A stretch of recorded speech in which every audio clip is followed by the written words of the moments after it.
Okay, so welcome once again to my channel. This is Namens here. It's always good to have you. You are welcome to my channel.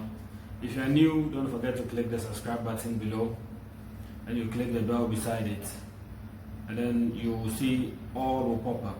Click on all so that you will be notified whenever I upload other videos. Alright, so let's go into today's video.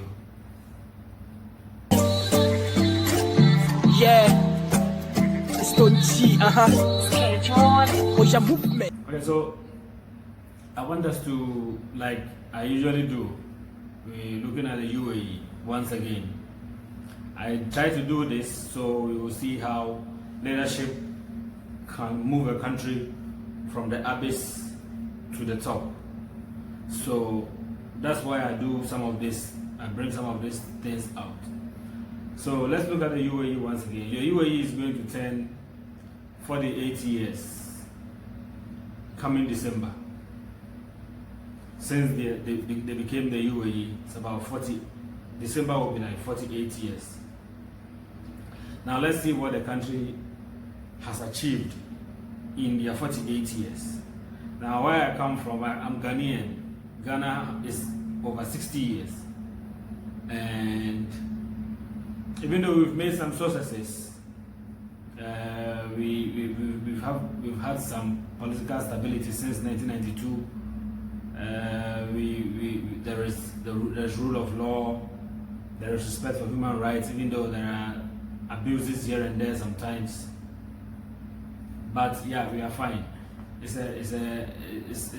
We are picking up little bit, but economically it's not the best, and leadership has been a bit lacking. But let's look at the UAE. Once again, if you didn't know, the UAE is an Arab country. Most of them are Muslims, the nationals here. So, an Arab Muslim Middle Eastern country is originally perceived as terrorists, as the West makes us understand. So, for a perceived terrorist country to have been able to move themselves to where they are now in 48 years is commendable, really. Now, most people know the UAE to be Dubai, so I'll say Dubai. It's amazing how they've been able to, somebody would say, catapult themselves from poverty to, levels that I don't think there are any nationals here in the UAE that are poor. I don't think so. Now, the UAE is home, if you didn't know, is home to the world's tallest building. Okay, it's home to the world's tallest building. It has, their police have had to use Lamborghinis in Dubai and in other Emirates. Not for the fancy nature of it, but just so they can catch up with the fast cars in the system. There are a lot of fast cars in the system that the police also needed to get some fast cars in case they have to do some chasing. So you can imagine the UAE is one place that you find that their country enjoys a lot of stability. The currency has been stable for very long periods of time. They do not tax salaries, direct tax. So the revenues that come in has been mainly from the oil and the commerce and other businesses that the country does, tourism and other areas. Now, in 48 years, the UAE's passport is ranked among the world's top 20. Top 20, if you look at the world's top 20 passports, the UAE falls into it. The UAE passport. The passport was issued in the early 1970s, I think 1971 or so. Now, why am I saying all this? if a country which is a desert country, yeah, which did not have so much luxury, I should say, are not blessed with so much.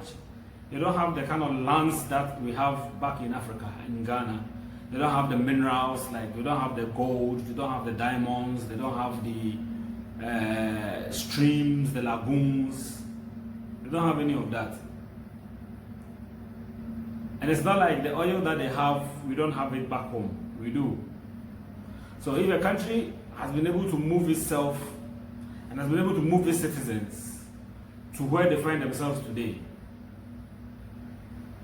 I don't know what has been the problem on the continent that we are still lacking.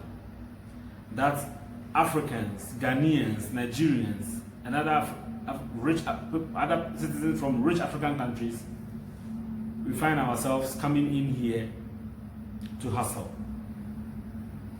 It's sometimes when I look at these things, it baffles my mind, you know. And it makes me also applaud them for having done a very good job for themselves and having been able to put themselves among the countries that when they speak, people listen. When they call the big shots to a table, the UAE can also find itself there. So kudos to the UAE once again. Like I always say, I hope and I believe our people will take a cue from what's happening here. It's 48 years. Yeah? Back home, during our state march, we go for independence march. People stand on the sun for hours. Some school children collapse and we march. But actually, what do we celebrate? What are we celebrating? What are we celebrating? If people like this in the UAE decide to give themselves even 1 week holiday to celebrate, they have a how do you call it? What is the word to use? They have what's the proper word to use? They have a reason. Let me say they have a reason to celebrate, and they have a reason to jubilate. But back home, when we do the state march, when we go and parade and do all those things, what really are we celebrating? Really? Is it that we are celebrating the fact that still some people don't have potable water? Is it like we're celebrating the fact that still our electricity is not stable, we don't have stable power, and that it still fluctuates? Is it like we celebrate that we still have potholes on our roads that keeps killing people day in and day out? What really are we celebrating? Is it that there is still so much indiscipline in the system that people litter anyhow, anywhere, and that there are no systems to check that and guide people to behave? What do we really celebrate? Really? Alright, so thank you for watching. God bless and catch you another time. Yeah.